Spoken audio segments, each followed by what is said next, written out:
So we've got a number of issues to chew on in just a bit as we focus on the oil and gas sector. But before we get to that, let's talk to Opeyemi Oguntade. She's a senior research analyst with Financial Derivatives Company as we take a look at domestic agri-commodities and where they are as at today. A good morning to you, Opeyemi. Thank you so much for coming on the program. Harriet. So the last time it was Bolanle that was here on the show, Yes. and we talked about the burning economic issues. That's a new page, if you'd like, that FTC has added to the list of to the list of issues that we track on the commodities market. Tell us, has anything changed, particularly now with the economic data that has actually come out from the National Bureau of Statistics? Inflation is up 17.1, GDP is at minus 2.06.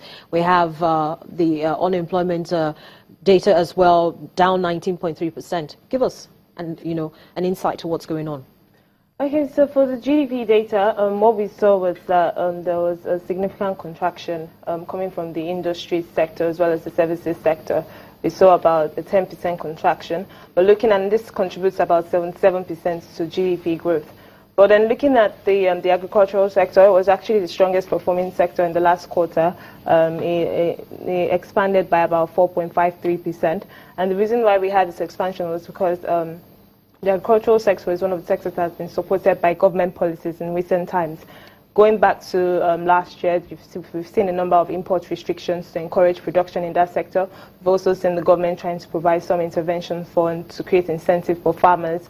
And we've also seen international bodies such as the African Development Bank coming in to encourage production of goods such as cassava.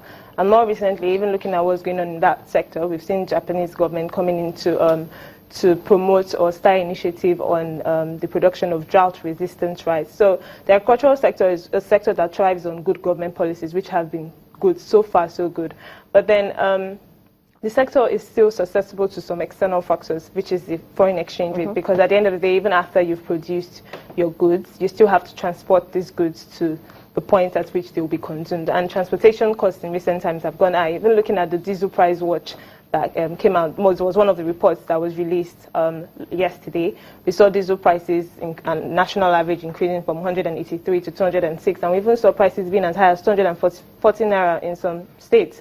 So in that sense, although the government policies towards agriculture are positive, but there's some other external factors pertaining to exchange rates that is also hindering a strong performance in that sector. So do you think that the removal of the ban on those 8 banks, because I remember that caused a lot of issues when the ban was placed on those 9 banks, but UBA of course immediately came out and said it had made a payment and it was removed from that list. So there were 8 others, and just yesterday the central bank said it's lifted that ban. So how much of this is supposed to now ease the pressure on Forex, because that kind of actually put pressure on Forex? Yes, definitely. I mean, as a result of that, we saw the parallel market rates going through the roof, and unfortunately, it still depreciated yesterday to 420 naira to $1.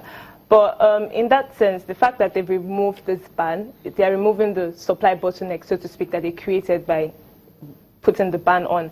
But the problem is, even looking at the market, the fundamentals are still the same. Right, we have the supply outlets that are supplying Forex, but fundamentals are still the same because we still have dollar liquidity. And until when that issue is addressed, we'll still see volatility in the foreign exchange market, and obviously this would affect the commodities market. Comment on this latest PMI from FBA Inquest that we got, FBA Inquest research that we got this morning, because you see, it's all still tied into manufacturing. Yeah. And now, yesterday, when the National Bureau of Statistics released its results, we actually saw there was contraction as well in the manufacturing sector. It contracted minus 3.4%. Yes. And then we have a lot of companies who are shutting down. We have Innocent who's closed business. We have a number of other companies that have closed down. How is this going to continue to affect transport, one, and how is this going to continue to affect the impact now on commodity prices as well?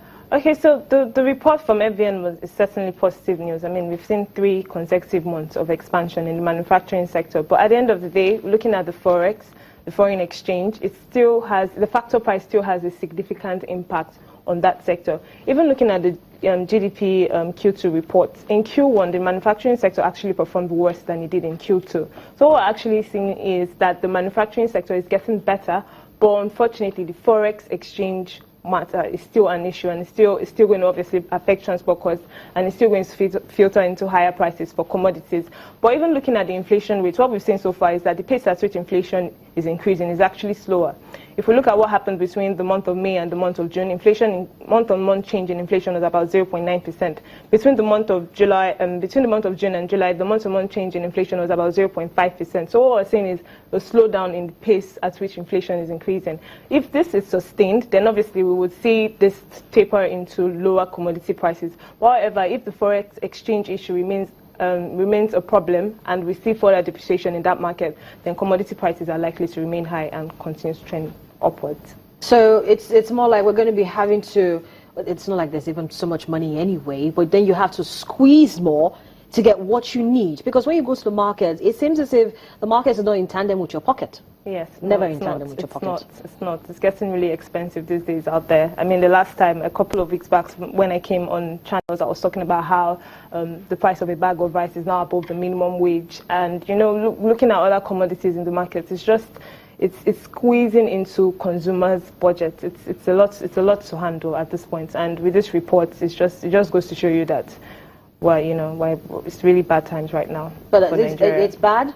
But you see, that's the reality that we have to deal with. So no need to get scared, because a lot of people are already panicking and asking what's next, what are we going to do. But Opeyemi, thank you so much for coming on the program. Thank you for having me.